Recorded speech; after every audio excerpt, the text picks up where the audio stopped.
സ്നേഹം നിറഞ്ഞവരെ, ഇന്ന് നമ്മൾ കേൾക്കാൻ പോകുന്നത് കേരളത്തിൽ ഒരുപക്ഷെ നമ്മൾ അധികം കേട്ടിട്ടില്ലാത്ത, എന്നാൽ ഫ്രാൻസിൽ വളരെയേറെ അത്ഭുതങ്ങൾ ചെയ്ത ഒരു അത്ഭുത വിശുദ്ധയെക്കുറിച്ചാണ്.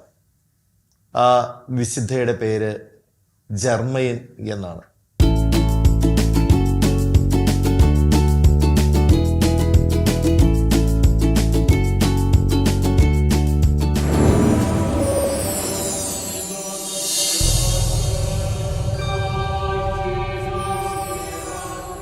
കേരളത്തിൽ നമുക്ക് രണ്ട് പള്ളികളാണ് ആ വിശുദ്ധയുടെ പേരിൽ ഇവിടെ സ്ഥാപിക്കപ്പെട്ടിട്ടുള്ളത്.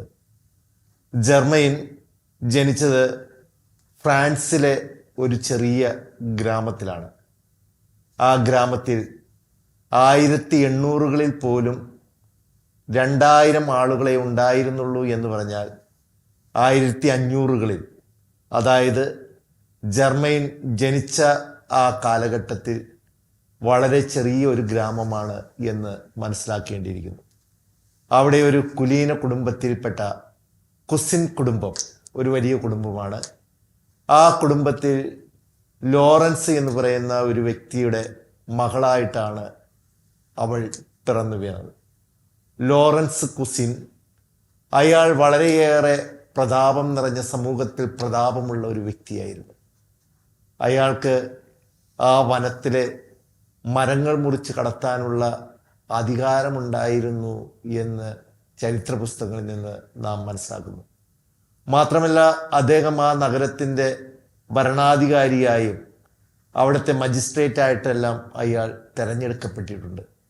അതിൽ നിന്നെല്ലാം അയാൾ ഒരു വലിയ ഉന്നത കുലജാതനായ വ്യക്തിയാണ് എന്ന് വെളിവാക്കപ്പെടുന്നു. അവളുടെ അമ്മയെക്കുറിച്ച് അധികം പരാമർശം നമുക്ക് കിട്ടിയിട്ടില്ല. എന്തായാലും അവൾ ജനിച്ച് അധികം താമസിക്കാതെ അമ്മ മരിച്ചുപോയി.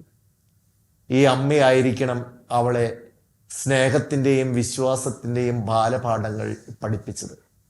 എന്തായാലും ഈ വിശ്വാസത്തിൻ്റെ ബാലപാഠങ്ങൾ പഠിപ്പിച്ച അമ്മയോടൊത്ത് ദീർഘകാലം ജീവിക്കാൻ കഴിയാതെ പോയ ഒരു ഹതഭാഗിയാണ് ഇന്ന് നാം വിചിന്തനം നടത്തുന്ന ഈ പുണ്യവതി. പിന്നീട് അവൾ വളർന്നത് ലോറൻസിൻ്റെ സഹോദരിയുടെ സംരക്ഷണയിലാണ്.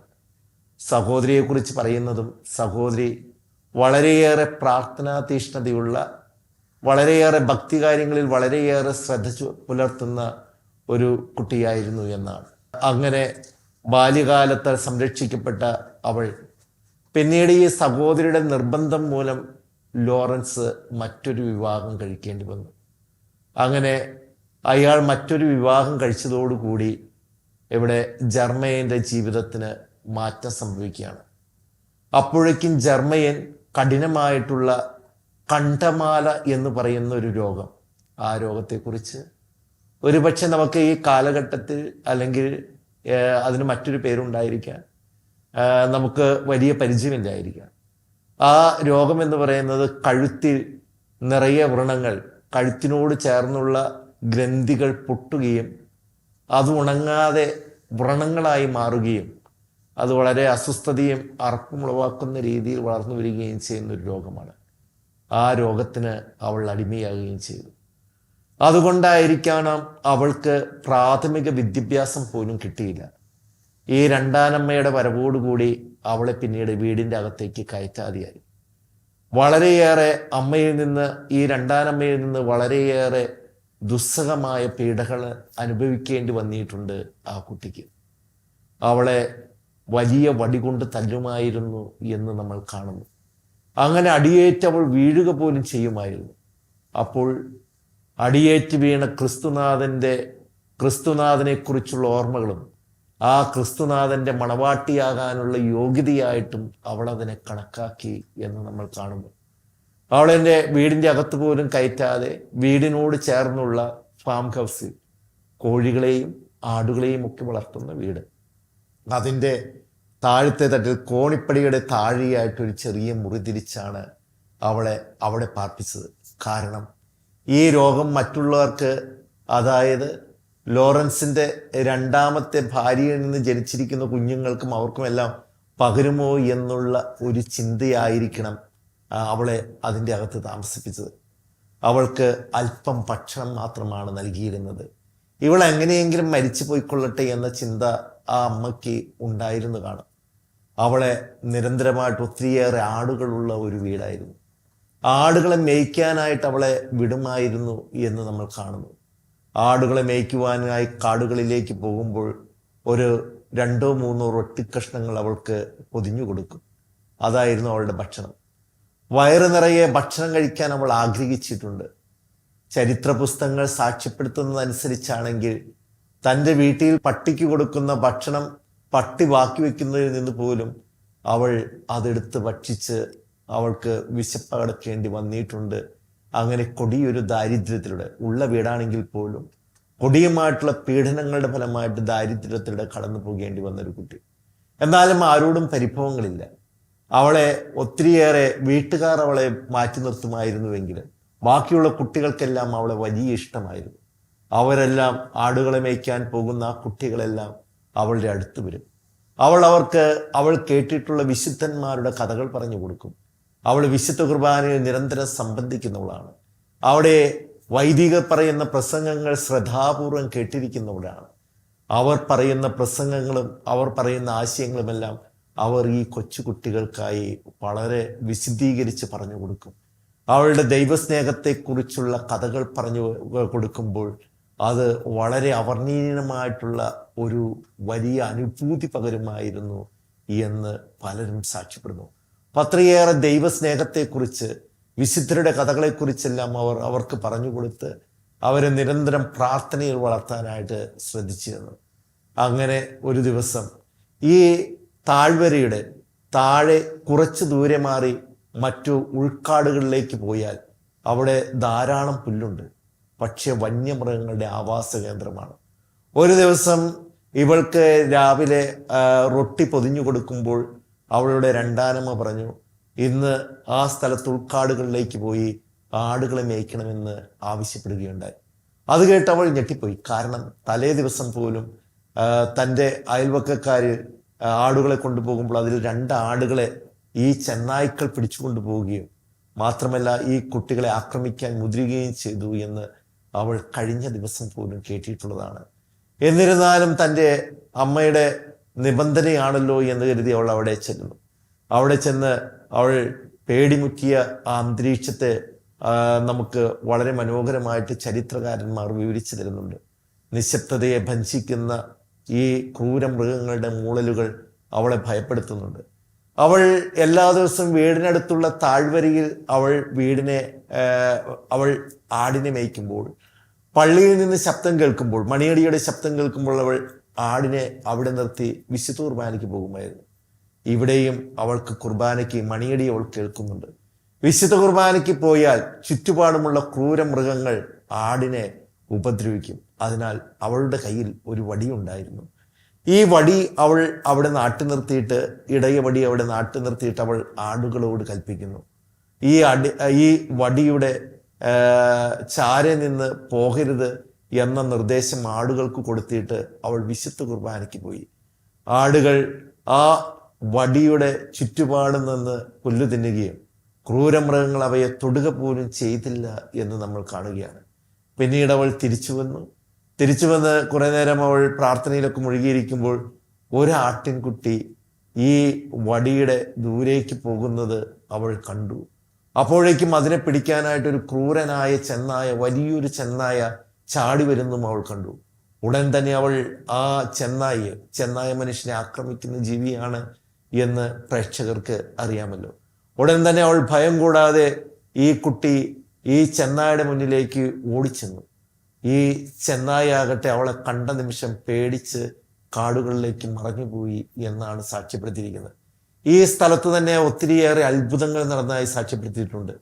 അതിനാൽ 1-2 അത്ഭുതങ്ങൾ, അത് പല സമയങ്ങളിലാണെങ്കിൽ പോലും നമുക്ക് പെട്ടെന്ന് ഈ വിഷയത്തെ മനസ്സിലാക്കുവാൻ നമുക്ക് ആ ഭാഗങ്ങൾ കഴിഞ്ഞ് അടുത്ത ഭാഗത്തേക്ക് പോകുന്നതായിരിക്കും പെട്ടെന്ന് നമുക്ക് മനസ്സിലാക്കുവാനായിട്ട് സാധിക്കുന്നത്. മറ്റൊരു ദിവസം അവൾ തൻ്റെ റൊട്ടി, ഏതാനും റൊട്ടികളേ ഉള്ളൂ, 2-3 റൊട്ടി, അത് കഴിക്കാനായിട്ട് പുറത്തെടുക്കുമ്പോൾ ഒരു മനുഷ്യൻ, ദയനീയനായിട്ടുള്ളൊരു മനുഷ്യൻ അവിടെ എത്തി. അവളെ കണ്ടപ്പോൾ അയാൾ യാചനാരൂപത്തിൽ എന്തെങ്കിലും ആവശ്യപ്പെട്ടു. അപ്പോൾ വളരെയേറെ ദയ തോന്നിയ അവൾ ആ റൊട്ടി അയാൾക്കായി നൽകി. ആദ്യം അയാൾക്കൊരു മടിയുണ്ടായിരുന്നെങ്കിലും ദയനീയമായിട്ടുള്ള ഈ പെൺകുട്ടിയെ കണ്ടപ്പോൾ അല്പം ദയ തോന്നിയെങ്കിലും ഭയമല്ല, മറിച്ച് കാരുണ്യം തോന്നി അതെടുക്കാതിരുന്നെങ്കിലും പിന്നീട് അയാളുടെ കഠിനമായിട്ടുള്ള വിശപ്പ് അയാളെ ഭക്ഷണം കഴിക്കാൻ നിർബന്ധിച്ചു. അങ്ങനെ ഭക്ഷണം കഴിച്ചുകൊണ്ട് അയാൾ നോക്കുമ്പോൾ കാട്ടിൽ നിന്ന് തുറിച്ചു നോക്കുന്ന ചെന്നായ്ക്കൂട്ടങ്ങളെ കണ്ട് അയാൾ ഭയപ്പെട്ടു. അയാൾ ഭയന്ന് വിറയ്ക്കവേ അവൾ അയാളോട് പറഞ്ഞു, പേടിക്കേണ്ട, ആ മൃഗങ്ങൾ ഈ വടിക്കകത്തേക്ക് അടുത്തേക്ക് വരികയില്ല എന്ന് പറഞ്ഞ് അവളെ അയാളെ ആശ്വസിപ്പിക്കുന്നു. അതുപോലെ തന്നെ ആ മൃഗങ്ങൾ അവളുടെ അടുത്തേക്ക്, അയാളുടെ അടുത്തേക്ക്, ആട്ടിൻകുട്ടത്തിൻ്റെ ആ പറ്റത്തിൻ്റെ അടുത്തേക്ക് കടന്നു വന്നില്ല എന്നുള്ളത് വലിയൊരു അത്ഭുതമായി പിന്നീട് അയാൾ പലരോടും സാക്ഷ്യപ്പെടുത്തുന്നുണ്ട്.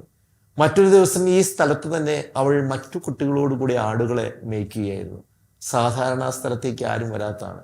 ഇതൊരു അവധിക്കാലമായതിനാൽ മറ്റു സ്ഥലങ്ങളിൽ പുല്ല് കുറഞ്ഞതിനാൽ കൂട്ടമായിട്ട് അന്ന് അവിടെ എത്തി. അവൾ പള്ളിയുടെ മണിയടി കേട്ട് കഴിഞ്ഞപ്പോൾ അവൾ അവിടെ നിന്ന് എഴുന്നേറ്റ് വടി കുത്തി വെച്ചിട്ട് ഒരു തോട് കടന്നു വേണം അവൾക്ക് പോകാനായിട്ട്. എന്നിട്ട് ചരിത്രം സാക്ഷ്യപ്പെടുത്തുകയാണ്, അവൾ ആ തോട്ടിൽ നിറഞ്ഞ വെള്ളമുള്ള കൊത്തുകൾക്കുള്ള ആ തോട്ടിലൂടെ അവൾ നടന്നു പോയി എന്നാണ് സാക്ഷ്യപ്പെടുത്തിയിരിക്കുന്നത്. അവൾക്ക് വേണ്ടി വെള്ളം വഴിമാറി നിന്നുവത്രേ. ആ കുട്ടികൾ അത് പിന്നീട് വന്ന് നാട്ടിൽ മുഴുവൻ പരസ്യപ്പെടുത്തുന്നുണ്ട്. പക്ഷേ ആളുകൾ അത് വളരെ അത്ഭുതത്തോടു കൂടി ചിലർ കേൾക്കുന്നുണ്ടെങ്കിലും അവളുടെ രണ്ടാനമ്മ അവളെ ഇതെല്ലാം കേട്ട് വളരെയേറെ കോപിക്കുകയാണ് ചെയ്തത്. കാരണം ഇത്രയേറെ ആടുകളെ അവിടെ വിട്ടിട്ട് പള്ളിയിൽ വിശുദ്ധ കുർബാനയ്ക്ക് പോയി എന്നുള്ള കാരണത്താൽ അവളെ വീണ്ടും വളരെയേറെ ദ്രോഹിച്ചു എന്ന് നമ്മൾ കാണുന്നു. പിന്നീട് നമ്മൾ അവളെ കാണുന്നത്, അവളുടെ മറ്റു ജീവിതത്തിലെ മറ്റൊരു അത്ഭുതമായി നമ്മൾ കാണുന്നത്, ആ ഗ്രാമത്തിൽ ഏതാനും സ്ഥലങ്ങളിലേക്കുള്ള വഴി കടന്നു പോകുന്ന ആ ഗ്രാമത്തിലൂടെയാണ്. അങ്ങനെ 2 പേർ ആ ഗ്രാമത്തിലൂടെ കടന്നു പോകുമ്പോൾ രാത്രിയിൽ അവിടെ താമസിക്കുവാനായി ഇടയായി. അങ്ങനെ താമസിക്കുമ്പോൾ അവർ ഒരു സ്വർഗീയ സംഗീതം കേട്ടു. വളരെ ഭക്തി നിർഭരമായ ഒരു സംഗീതം കേട്ട് അവർ എഴുന്നേറ്റ് ആ സംഗീതം ഏതാണ്ട് സ്വർഗത്തിൽ നിന്ന് ഉയരുന്ന മാലാഖമാരുടെ സ്തുതികീർത്തനങ്ങൾ പോലെ മനോഹരമായിരുന്നു ആ സംഗീതം എന്ന് അവർ സാക്ഷ്യപ്പെടുത്തുന്നുണ്ട്. അവർ ആ സംഗീതം കേട്ട് ആ ശബ്ദം കേട്ടിടത്തേക്ക് അവർ എത്തി. അത് എത്തിച്ചേർന്നത് ഈ ലോറൻസ് കുസിൻ്റെ ഫാം ഹൗസിലായിരുന്നു. അവർ അവിടെ നോക്കുമ്പോൾ ശാലീന സുന്ദരിയായ ഒരു പെൺകുട്ടി, അവളുടെ ചുറ്റും മാലാഖമാരെ അവർ കണ്ടു. അവളുടെ കഴുത്തിൽ രോഗങ്ങളോ ഒന്നും ഉണ്ടായിരുന്നില്ല. കാരണം അതെല്ലാം മായ്ക്കപ്പെട്ട ഒരു സ്വർഗീയ വിശുദ്ധിയിൽ നിലനിൽക്കുന്ന അനർവചീയമായിട്ടുള്ള ഒരു മേഖലയിൽ പ്രാർത്ഥിക്കുന്ന ഒരു കുട്ടിയാണ് കണ്ടത്. അവൾ രാത്രി മുഴുവൻ പ്രാർത്ഥിക്കുന്നവളായിരുന്നു. അവൾ ഉണ്ടാക്കി വെച്ചിരിക്കുന്നത് കുരിശുകൊണ്ട്, കോലുകൊണ്ട് രണ്ട് കോലെടുത്തൊരു കുരിശുണ്ടാക്കി അതിൻ്റെ മുന്നിലാണ് അവൾ പ്രാർത്ഥിക്കുന്നത്. ഇത് കണ്ടിട്ട് വളരെയേറെ വിസ്മയം തോന്നി. എന്തോ അത്ഭുതകരമായിട്ടുള്ള കാര്യങ്ങൾ നടക്കുന്നത് പോലെ തോന്നി. അവർ അവിടെ നിന്ന് പോയി. പിറ്റേ ദിവസം ഇത് നാട്ടിൽ മുഴുവൻ പറഞ്ഞു. അപ്പോഴും ഈ രണ്ടാനമ്മയ്ക്ക് അവളോട് അത്യധികമായിട്ടുള്ള ദേഷ്യമാണ് വന്നത്. കാരണം ഈ രാത്രിയിൽ മുഴുവൻ ഇവൾ ഇങ്ങനെ ഇരുന്നാൽ അവളുടെ ആരോഗ്യം നശിക്കും, തൻ്റെ ആടുകളെ പിന്നീട് നോക്കാൻ ആളുണ്ടാകുകയില്ല എന്നൊക്കെയുള്ള ചിന്തയാണ് അവളെ വളരെയേറെ ദേഷ്യപ്പെടാനായിട്ട് കാരണമായത് എന്ന് നമ്മൾ കാണുന്നു. അപ്പം ആളുകളെല്ലാം ഇവളെ ഒരു വലിയ ഭക്തിപരവശിയായിട്ടുള്ളൊരു കുട്ടിയായി, ആ നാട്ടിലെ ഒരു നല്ലൊരു കുട്ടിയായിട്ട് കാണുവാൻ തുടങ്ങി. ഇതെല്ലാം രണ്ടാനമ്മയ്ക്ക് ഇഷ്ടപ്പെടുന്നില്ല.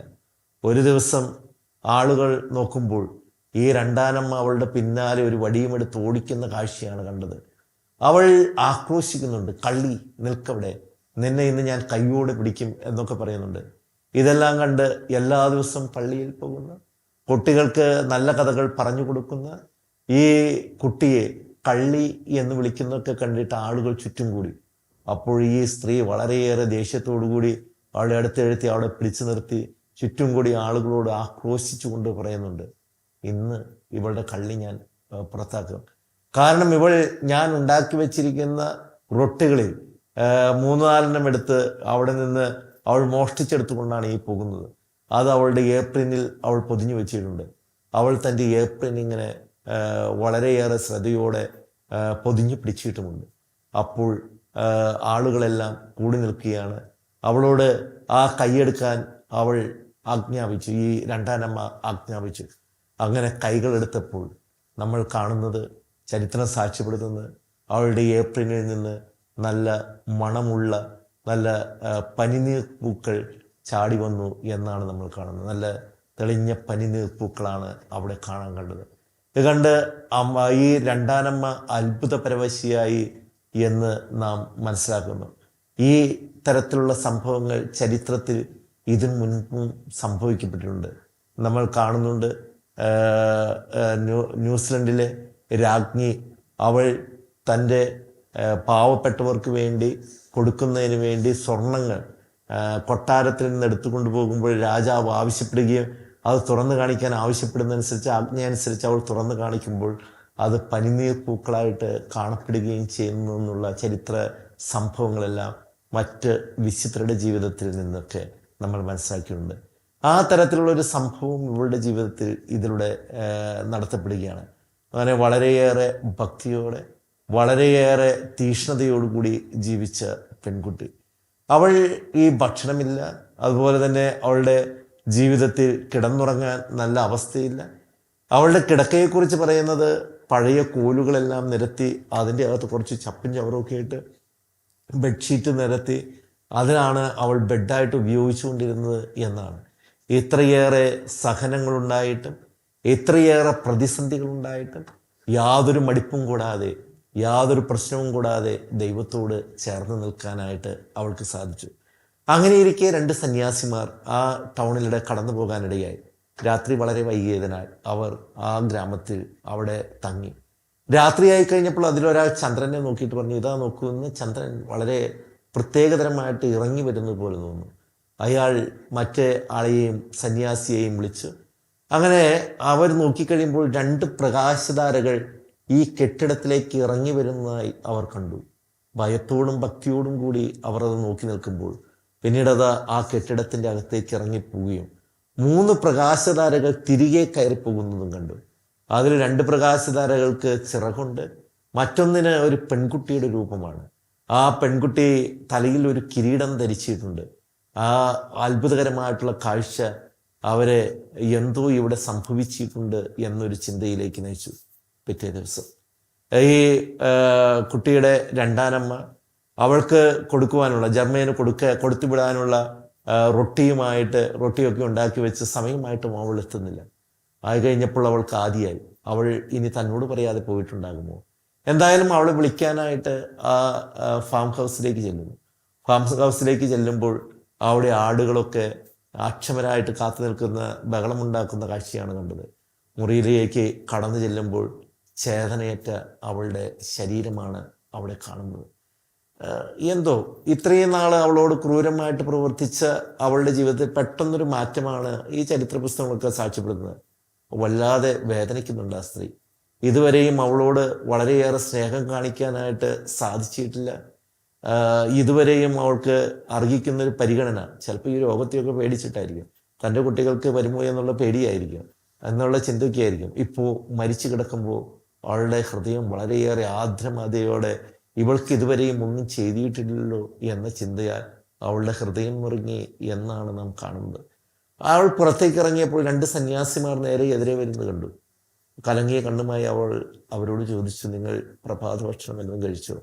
ഇല്ല എന്ന അവരുടെ മറുപടി കേട്ട് കഴിഞ്ഞപ്പോൾ അവരെ വീട്ടിലേക്ക് കൊണ്ടുപോയി. അവരെ വീട്ടിലേക്ക് കൊണ്ടുപോയി ഭക്ഷണം വിളമ്പി. ഭക്ഷണം കഴിക്കുന്നതിനിടയ്ക്ക് അവർ ചോദിച്ചു, ഇന്നലെ ഇവിടെ ആരെങ്കിലും മരിച്ചോ? അവൾ കണ്ടമിടറിക്കൊണ്ട് ചോദിച്ചു, എന്താണ് അങ്ങനെ ചോദിക്കാൻ കാരണം? അവർ പറഞ്ഞു, ഇന്നലെ 2 പ്രകാശധരണികൾ കടന്നു വരികയും 3 പ്രകാശധരണികളായി അത് സ്വർഗത്തിലേക്ക് കയറപ്പെടുന്നതും ഞങ്ങൾ കണ്ടു. അതായത് ഏതോ വിശുദ്ധ ജീവിതം നയിച്ചിരുന്ന ആരോ ഈ ഗ്രാമത്തിലുണ്ട്, അയാൾ മരിച്ചു പോയിട്ടുണ്ട് എന്ന് അവർ സാക്ഷ്യപ്പെടുത്തി. പിന്നീട് അവൾക്ക് പിടിച്ചു നിൽക്കാനായില്ല. അവൾ കണ്ടമിടറിക്കൊണ്ട് പറഞ്ഞു, അത് എൻ്റെ കുട്ടിയാണ്. അവൾക്ക് ചെയ്തു കൊടുക്കാൻ ഇതുവരെയും ജീവിതത്തിൽ അവൾക്ക് ഒന്നും ചെയ്തു കൊടുക്കാൻ എനിക്ക് സാധിച്ചില്ല. അതുകൊണ്ടാണ് ഞാൻ അവളുടെ ശവശരീരം കണ്ട് പുറത്തേക്ക് ഇറങ്ങുമ്പോൾ നിങ്ങളെ കണ്ടത്. അവൾക്ക് വേണ്ടി ഒരു നന്മ ചെയ്യാൻ വേണ്ടിയിട്ടാണ് ഞാൻ നിങ്ങളെ ഈ ഭവനത്തിലേക്ക് കൂട്ടിക്കൊണ്ടുവന്നത് എന്ന് പറയുകയും പിന്നീട് ഒരു പശ്ചാത്താപത്തിൻ്റെ ജീവിതം നയിക്കുകയും ചെയ്തു. അവൾ ഒരു ഓർമ്മയായി. അവൾ കുസിൻ കുടുംബത്തിൻ്റെ കല്ലറയിൽ സംസ്കരിക്കപ്പെട്ടു. അവളെ പിന്നീട് ആരും ഓർമ്മിക്കാതെയായി. 44 വർഷങ്ങൾക്ക് ശേഷം അവളുടെ ഈ കുസിൻ കുടുംബത്തിൽ നിന്നൊരാൾ മരിച്ചുപോയി. ഇതിനെ സംസ്കരിക്കുന്നതിന് വേണ്ടി കല്ലറ തുറന്നു കഴിഞ്ഞപ്പോൾ അവിടെ ഒരു സ്ത്രീയുടെ, ഒരു പെൺകുട്ടിയുടെ ശരീരം ഒട്ടും അഴുകാതെ, ഈ കല്ലറ തുറക്കുന്നതിന് ഉപയോഗിച്ച ആയുധങ്ങൾ ആ ശവശരീരത്തിൻ്റെ മൂക്കിൽ കൊണ്ട് പതിച്ചതിനാൽ അവിടെ നിന്ന് രക്തമൊഴുകുന്ന ആ മൂക്കിൽ നിന്ന് രക്തമൊഴുകുന്ന ഒരു ശവശരീരം. അതുകൊണ്ട് അവർ ഞെട്ടിപ്പോയി. പെട്ടെന്ന് തന്നെ മണിയടിച്ച ആളുകൾ കൂടി അത് പിന്നീട് ഈ പെൺകുട്ടിയുടെ ശരീരമാണ് എന്ന് തിരിച്ചറിയുന്നതിന് വിഷമമുണ്ടായിരുന്നില്ല. കാരണം ആദ്യകാലത്ത് സംഭവങ്ങൾ അറിയുന്നവരൊക്കെ അവിടെ ഉണ്ടായിരുന്നു. ഒത്തിരിയേറെ അത്ഭുതങ്ങൾ നടക്കാൻ തുടങ്ങി. ആളുകളുടെ നിർബന്ധമനുസരിച്ച് ഈ ശവശരീരം ആൾത്താരയിലേക്ക് മാറ്റി. ആൾത്താരയിൽ മരിയ ഡി വിക്ടർ എന്ന് പറയുന്ന ഒരു സ്ത്രീ, പണ്ടുകാലത്ത് ചില പ്രഭുക്കന്മാർക്കും അവരുടെ കുടുംബത്തിനൊക്കെ പ്രത്യേക സീറ്റുകളുണ്ടാകും. അങ്ങനെ പ്രത്യേക സീറ്റുണ്ടായിരുന്നൊരു സ്ത്രീയാണ്. അവൾക്കത് ഇഷ്ടപ്പെടാത്തതിനാൽ ആ ശരീരം അവിടെ നിന്ന് മാറ്റണമെന്ന് ആവശ്യപ്പെട്ടു. അങ്ങനെ അവളുടെ നിർബന്ധത്തിനാൽ ആ ശരീരം ആൾത്താരയിൽ നിന്ന് മാറ്റി. പക്ഷേ അവളും അവളുടെ കുടുംബത്തിലുള്ളവരും രോഗിയായി മാറുകയും അതിൻ്റെ കാരണം അന്വേഷിച്ചപ്പോൾ ഇതാണ് കാരണമെന്ന് കണ്ടെത്തുകയും ചെയ്തു. പിന്നീട് ആ ശവശരീരം തിരികെ അവിടെ തന്നെ പ്രതിഷ്ഠിക്കുന്നുണ്ട്. അതിനുശേഷം നമ്മൾ കാണുന്ന കാലങ്ങൾക്ക് ശേഷം ഫ്രഞ്ച് വിപ്ലവം പൊട്ടിപ്പുറപ്പെട്ടപ്പോൾ, ഫ്രഞ്ച് വിപ്ലവത്തിൻ്റെ ഫലമായിട്ട് പലയിടങ്ങളും വിപ്ലവകാരികൾ കയ്യേറി. ഈ വിപ്ലവകാരികൾ കയ്യേറി ഈ ശവശരീരത്തെ എങ്ങനെയെങ്കിലും നശിപ്പിക്കണം, വിശ്വാസത്തെ തുടച്ചു നീക്കാൻ വേണ്ടി ഈ ശവശരീരം അവിടെ നിന്ന് എടുത്തുകൊണ്ടുപോയി സൈഡിൽ തന്നെ, അതിൻ്റെ അടുത്ത് തന്നെ ഒരു കുഴി കുഴിച്ച്, എന്നിട്ട് ഈ ശവശരീരം അതിലെ കുഴിയിലിട്ട് ഇത് പെട്ടെന്ന് പൊടിഞ്ഞില്ലാതെയാകുന്നതിന് വേണ്ടി കുറേ കുമ്മായം വിതറി, അതിനുശേഷം അതിൻ്റെ മുകളിൽ കുറേ വെള്ളമൊഴിച്ച് മണ്ണിട്ട് മൂടിക്കഴിഞ്ഞു. കുറേ നാളുകൾ കഴിഞ്ഞപ്പോൾ ആ പ്രവർത്തനത്തിൽ ഏർപ്പെട്ട എല്ലാവരും ഏതെങ്കിലും തരത്തിൽ അപകടങ്ങളിൽ പെടാൻ, ഒരാളുടെ കൈ തളർന്നു, ഒരാൾ മൊത്തത്തിൽ തളർന്നു പോയി, ഒരാൾക്ക് സംസാരിക്കാൻ പറ്റാതെ, അങ്ങനെ അവരെല്ലാം ഓരോരോ പ്രശ്നങ്ങളിൽ പെട്ട് കഴിഞ്ഞപ്പോൾ അവിടെ മാനസാന്തരം ഉണ്ടായി. പിന്നീട് വിപ്ലവം അടിച്ചമർത്തിയതിനു ശേഷം ആളുകൾ ഈ കുഴി തങ്ങളുടെ പ്രിയപ്പെട്ട വിശുദ്ധയുടെ, അപ്പോഴും വിശുദ്ധയെന്ന് പ്രഖ്യാപിച്ചിട്ടില്ല, ആ പെൺകുട്ടിയുടെ കുഴി തുറന്നപ്പോൾ അത്ഭുതകരമായിട്ട് ഇത്രയേറെ പൊടിഞ്ഞു പോകാനായിട്ട് കുമ്മായമിട്ടും വെള്ളമൊഴിച്ചിട്ടും പൊടിഞ്ഞു പോകാതെ യാതൊരു കേടുപാടും കൂടാതെ ഇരിക്കുന്ന ശവശരീരത്തെയാണ് കണ്ടത്. പിന്നീട് അവളുടെ പ്രശസ്തി നാടെങ്ങും അറിയപ്പെടാൻ തുടങ്ങി. അതിനുശേഷം അവൾക്ക് വേണ്ടി ഒരു ദേവാലയം പണിത്, ദേവാലയം ഈ ശവശരീരം കിട്ടുന്നതിന് മുൻപേ തന്നെ പണിതു. കാരണം അവളുടെ ശവശരീരം നഷ്ടപ്പെടുന്നതിൻ്റെ ദുഃഖത്തിൽ പിന്നീട് പണിത ദേവാലയം അവളുടെ പേരിൽ പണിയപ്പെട്ടിരുന്നു. അതിനുശേഷം പിന്നീട് പെട്ടെന്ന് കാര്യങ്ങൾ നീക്കുകയും 1800കളിൽ ലയോ 13 മാർപ്പാപ്പ അവളെ വിശുദ്ധ പദവിയിലേക്ക് ഉയർത്തുകയും ചെയ്തു.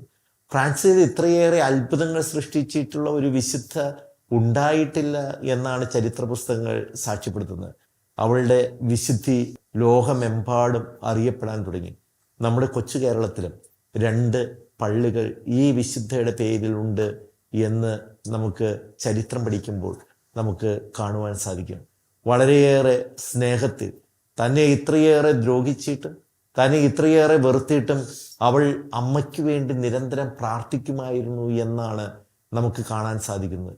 അവളോട് കുട്ടികളൊക്കെ ചോദിക്കുന്നുണ്ട്, നിനക്ക് ഇത്രയേറെ പ്രശ്നങ്ങൾ തരുന്ന, കാരണം അവൾക്കൊരു നല്ല ഉടുപ്പ് പോലും അമ്മ കൊടുക്കുമായിരുന്നില്ല. അവളുടെ ഉടുപ്പുകളെക്കുറിച്ച് പറയുന്നത്, അവളുടെ ഉടുപ്പിൽ പഴയ തുണികളെല്ലാം വെച്ച് കെട്ടി ഒരു പ്രത്യേക തരത്തിൽ കീറിപ്പറഞ്ഞ ഉടുപ്പുകളൊക്കെ ആയിരുന്നു. എന്നിട്ടും അവൾ പള്ളിയിൽ ചെല്ലുമ്പോൾ അമ്മയുടെ മാനസാന്തരത്തിന് വേണ്ടി, അമ്മയുടെ നന്മയ്ക്ക് വേണ്ടി നിരന്തരം പ്രാർത്ഥിച്ചിരുന്നു എന്നാണ്. ശത്രു സ്നേഹത്തെ വളരെയേറെ ദൈവസ്നേഹമാക്കി മാറ്റിയ. അതുകൊണ്ട് തന്നെയായിരിക്കണം ഈ അമ്മയ്ക്കും വളരെ പെട്ടെന്ന് തന്നെ, അവൾ മരിച്ചിട്ടാണെങ്കിൽ പോലും ആ മാനസാന്തരത്തിൻ്റെ വഴിയിലൂടെ കടന്നു പോകാനായിട്ട് ഇടയായത്. പ്രിയപ്പെട്ടവരെ, ഈ വിശുദ്ധ പഠിപ്പിക്കുന്ന മനോഹരമായിട്ടുള്ള പാഠമുണ്ട്. ജീവിതത്തിൽ അടിയേറ്റ് വീഴുമ്പോൾ അത് തനിക്ക് മുൻപേ അടിയേറ്റ് വീണ് ക്രൂശിതൻ്റെ മണവാട്ടിയായി തീരുന്നതിനുള്ള യോഗ്യതയായി കണ്ട ആ പെൺകുട്ടി പഠിപ്പിക്കുന്ന പാഠമുണ്ട്. ജീവിതത്തിൻ്റെ സഹനങ്ങളും വിഷമങ്ങളും എല്ലാം ദൈവത്തിൻ്റെ തിരുസന്നിധിയിലേക്ക് കടന്നു പോകാനുള്ള, ദൈവത്തെ കാണാനുള്ള മാർഗമാണ് എന്ന് നമ്മെ പഠിപ്പിക്കുന്ന മാർഗം. മാത്രമല്ല, തൻ്റെ പ്രിയപ്പെട്ടവനെ വിശ്വസിക്കുന്നവന്, ദൈവത്തിൽ വിശ്വസിക്കുന്നവന് ഒരു നാരകീയ ശത്രുക്കൾക്കും ഒരു വന്യജീവികൾക്കും അടിമപ്പെടുത്താനാകില്ല എന്ന ഉറച്ച വിശ്വാസം, ബോധ്യം, അതെല്ലാം തൻ്റെ ജീവിതത്തിലൂടെ പഠിപ്പിച്ച ഈ പെൺകുട്ടി നമുക്ക് വിശ്വാസം പകർന്നു നൽകുന്ന, ആധുനിക ലോകത്തിന് വിശ്വാസത്തിൻ്റെ ശക്തി കൂട്ടുന്ന ഒരു വലിയ വിശുദ്ധയാണ്. ഈ വിശുദ്ധയെ കൂടുതൽ അറിയാനും ഈ വിശുദ്ധയുടെ കാൽപ്പാടുകൾ പിൻചെല്ലാനും എല്ലാവർക്കുമാകട്ടെ എന്ന് ആശംസിക്കുന്നു, പ്രാർത്ഥിക്കുന്നു. ദൈവം എല്ലാവരെയും വിശുദ്ധ ജർമ്മേൻ്റെ മാധ്യസ്ഥം വഴി അനുഗ്രഹിക്കട്ടെ.